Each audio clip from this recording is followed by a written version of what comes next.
July 26, 1956. Alexandria, Egypt. Before a roaring crowd, Egyptian President Gamal Abdel Nasser raised his voice and declared a single word: Suez. With that word, Egypt had seized control of one of the most vital arteries of the global economy, the Suez Canal, a narrow waterway connecting the Red Sea to the Mediterranean. It was the passage through which 2/3 of Europe's oil flowed. Built by the French, administered by the British, and now taken by Nasser. The crowd erupted in cheers. But in London and Paris, the reaction was very different. To Europe's old powers, this was not nationalism. This was a challenge, a humiliation, a spark, and it would ignite the Second Arab-Israeli War.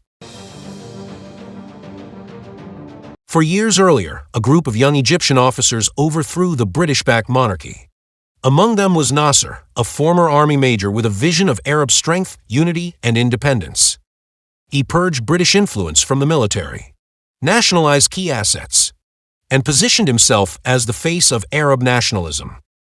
But Egypt was still deeply dependent, especially on foreign loans, to fund Nasser's greatest dream, the Aswan High Dam, a massive infrastructure project to control the Nile and electrify the nation. When the U.S. and Britain abruptly withdrew financial support, pressured by Nasser's growing ties to the Soviet bloc, he retaliated. His method was bold. He nationalized the Suez Canal. He would use its toll revenue to fund the dam and cut the West out. As the canal changed hands, panic swept through the West. The British feared losing influence in their former colony.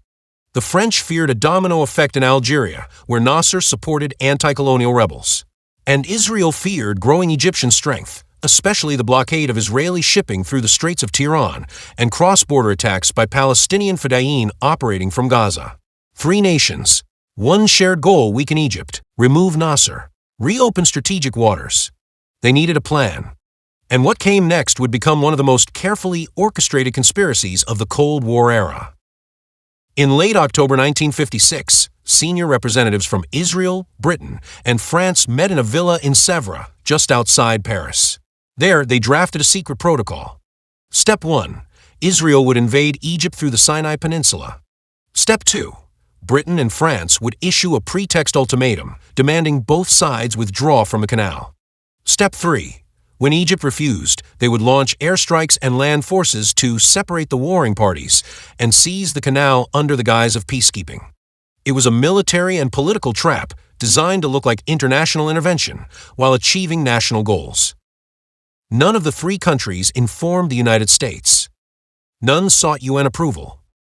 The world would soon witness a war wrapped in diplomacy, fueled by secrecy.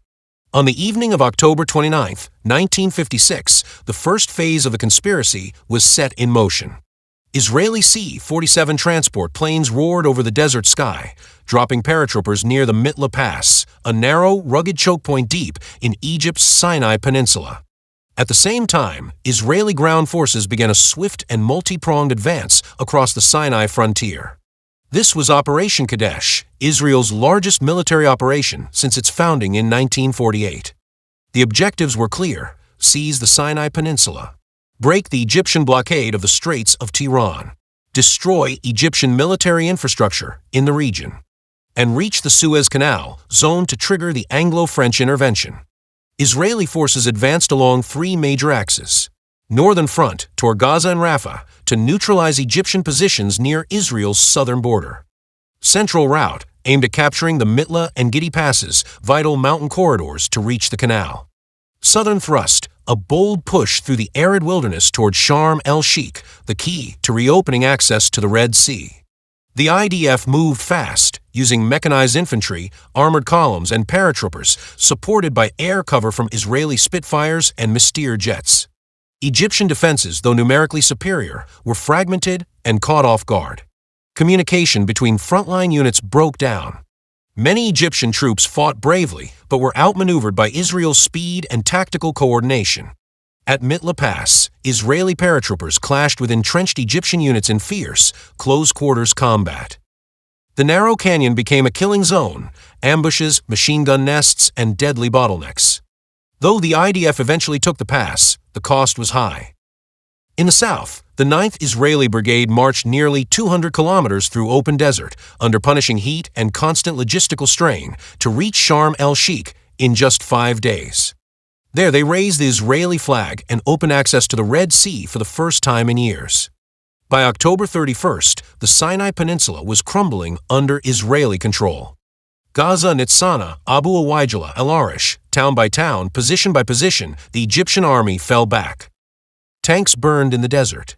Supply lines collapsed. Entire Egyptian brigades were encircled, overrun, or forced to retreat across the canal.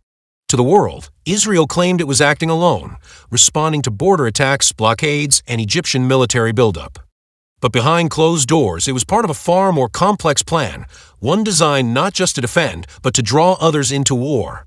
Prime Minister of Israel, David Ben-Gurion, described the operation as a limited military action for Israel's security, carefully avoiding any mention of the collusion with France and Britain. But as Israeli troops approached the canal itself, just kilometers away from Port Said, they halted. The script had been followed. It was now time for Britain and France to step in, and the war would shift from desert combat to global diplomacy. On October 30th, they issued a carefully scripted joint ultimatum to Egypt and Israel, demanding both sides withdraw from the canal zone within 12 hours. The world saw this as a call for peace. But it was a trap, designed for Egypt to refuse and for Europe to strike. Israel, of course, had no intention of staying in the canal zone. Their objective had been to lure Egypt into the exact situation now unfolding. Nasser, defiant and enraged, rejected the ultimatum outright. He had just endured a sudden Israeli invasion. Now former colonial powers were giving him orders on his own soil. The refusal was immediate, and that's when Britain and France struck. On October 31st, 1956, waves of British Vulcan and Canberra bombers, joined by French Dassault aircraft, took to the skies. Their targets, Egyptian airfields, radar installations, and military depots across the Nile Delta and Sinai. Within 48 hours, nearly the entire Egyptian Air Force was destroyed on the ground, over 200 planes reduced to smoking wreckage before they could take off. The attacks were surgical and brutal, crippling Egypt's command and control capabilities. But the damage was not just military, it was psychological. Cairo descended into panic. Black smoke rose over Alexandria and Ismailia. Refineries burned. Rail lines were severed. And yet, Nasser did not yield. On November 5th, the operation escalated again. British and French paratroopers dropped into Port Said at the northern end of the Suez Canal. They faced stiff Egyptian resistance, machine gun fire from rooftops, snipers hidden in minarets, and improvised defenses in alleyways. Urban combat erupted street by street. The next day, amphibious forces landed on the beaches, British Royal Marines, French Foreign Legionnaires, backed by destroyers offshore. The plan was to push south and seize the canal entirely within 48 hours. But progress was slower than expected.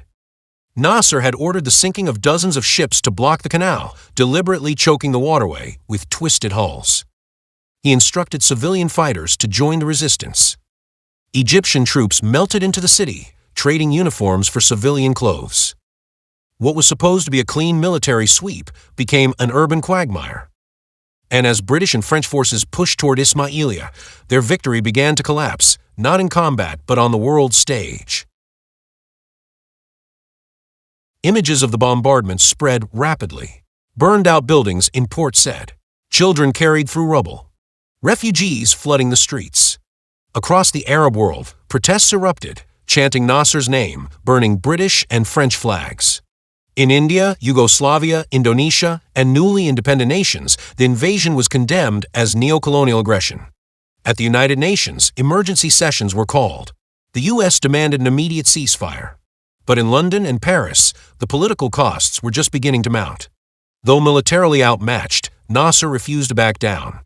He gave fiery speeches on Arab radio, framing the war as a struggle against imperialism. Across the Arab world, protests erupted in solidarity with Egypt. Despite battlefield setbacks, Nasser's popularity soared. To the people of the region, this was not just Egypt's fight, it was the Arab world's stand against Western domination. Washington and Moscow react. In Washington, President Eisenhower was livid. He hadn't been warned. He hadn't approved the operation. And in the context of the Cold War, this unsanctioned invasion threatened to tip the balance. The Soviet Union, meanwhile, issued a chilling warning. If the West did not withdraw, Moscow would send volunteers and implied the possible use of nuclear force. It was a dangerous moment. One regional conflict was about to trigger a superpower confrontation. Eisenhower didn't wait. He threatened economic sanctions against Britain, froze oil shipments, and blocked loans. Britain's financial markets began to collapse. The pound sterling plummeted. Paris also came under pressure. Even Israel, militarily successful, had to face a new reality. Victory on the ground was about to be overturned by diplomacy. By mid-November, the pressure was too much. Britain and France agreed to a ceasefire. Israeli troops, despite advancing deep into Sinai, were ordered to withdraw. Under U.S. and UN pressure, Israeli forces withdrew in early 1957, returning all Egyptian territory in exchange for fragile international guarantees. In exchange, two key guarantees were negotiated. 1. The Straits of Tiran would be reopened for Israeli shipping. 2. A United Nations Emergency Force, UNEF, would be deployed in Sinai to act as a buffer between Egypt and Israel. This was the first UN peacekeeping mission of its kind. The Straits of Tiran were reopened under international guarantee. Egypt retained sovereignty over the canal, but its operation remained suspended for months due to the sunken ships. The war was over, but its consequences were just beginning. The Suez Crisis exposed a global shift.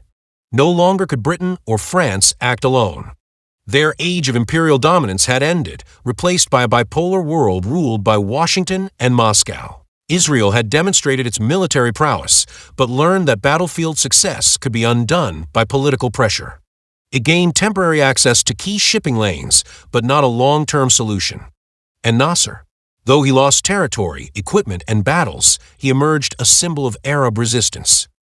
His defiance transformed him into the most powerful voice in the Arab world.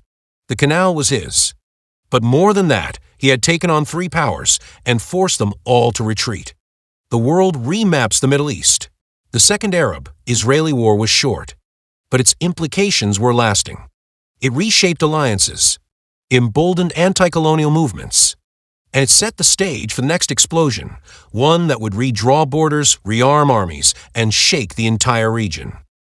To understand how this fragile ceasefire gave way to the next war, watch our next episode, 1967, the Six-Day War. And if you missed how it all began, go back to our episode on 1948, the First Arab-Israeli War. Subscribe for the full story, war by war, year by year.